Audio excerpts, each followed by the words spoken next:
ইরানে হামলা অব্যাহত রেখেছে যৌথ বাহিনী। প্রথমবার কোনো যুদ্ধে দূরপাল্লার প্রিসিশন স্ট্রাইক মিসাইল ব্যবহার করেছে মার্কিন বাহিনী। ইসরায়েল ও যুক্তরাষ্ট্রের হামলার জবাবে পাল্টা আঘাত হানছে ইরানও। মধ্যপ্রাচ্যের বিভিন্ন দেশে চালানো হচ্ছে ড্রোন ও ক্ষেপণাস্ত্র হামলা। যুদ্ধের আঁচ ছড়িয়ে পড়েছে মধ্যপ্রাচ্যের বাইরেও। আজারবাইজান দাবি করেছে তাদের ভূখণ্ডেও তেহরান হামলা চালিয়েছে।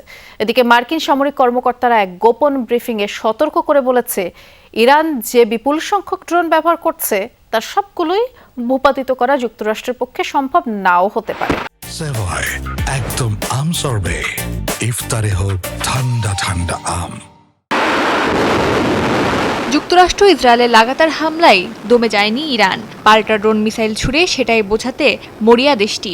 বৃহস্পতিবার দূরপাল্লার খোররামশা মিসাইল ছোড়ার ভিডিও প্রকাশ করেছে তেহরান। ইরানের ছোড়া ক্ষেপণাস্ত্র আঘাত হেনেছে সেন্ট্রাল ইসরায়েলে। পাওয়া গেছে ক্ষয়ক্ষতির খবর। সতর্ক সাইরেন বাজতে শোনা গেছে জেরুজালেমেও। পাশাপাশি কুয়েতে মার্কিন বাহিনীর ওপর ফের আক্রমণ চালিয়েছে ইরান। এবার যুক্তরাষ্ট্রের ঘাঁটি আরিফজানে ড্রোন হামলা চালিয়েছে তারা। বিষয়টি নিশ্চিত করেছে আধা সরকারি সংবাদ সংস্থা তাসনিম। একই সঙ্গে মধ্যপ্রাচ্যের বাইরে আজারবাইজানেও হামলা চালানোর খবর পাওয়া গেছে। যুক্তরাষ্ট্র ও ইরাকের তেল ট্যাংকারে হামলা চালাতে কসুর করেনি আইআরজিসি। ইরাকের খোর আল জুবাইর বন্দরে একটি তেল ট্যাংকারে হামলার ফলে জাহাজটি ক্ষতিগ্রস্ত হয় এবং জ্বালানি ছড়িয়ে পড়ে।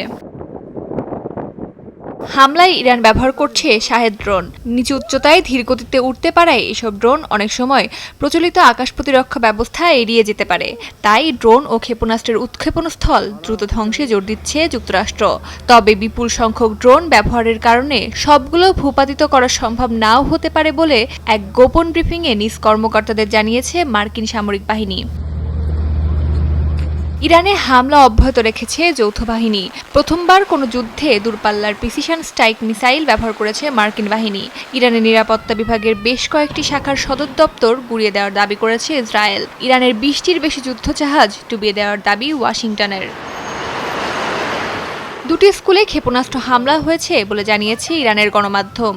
তবে এতে কেউ হতাহত হয়েছে কিনা তা উল্লেখ করা হয়নি। প্রকাশিত একটি ভিডিওতে শ্রেণীকক্ষের ক্ষয়ক্ষতি এবং ধ্বংসাবশেষের ছবি প্রকাশ করেছে দেশটির গণমাধ্যম। হামলায় স্কুলের কাছাকাছি বেশ কয়েকটি আবাসিক ভবনও ক্ষতিগ্রস্ত হয়েছে।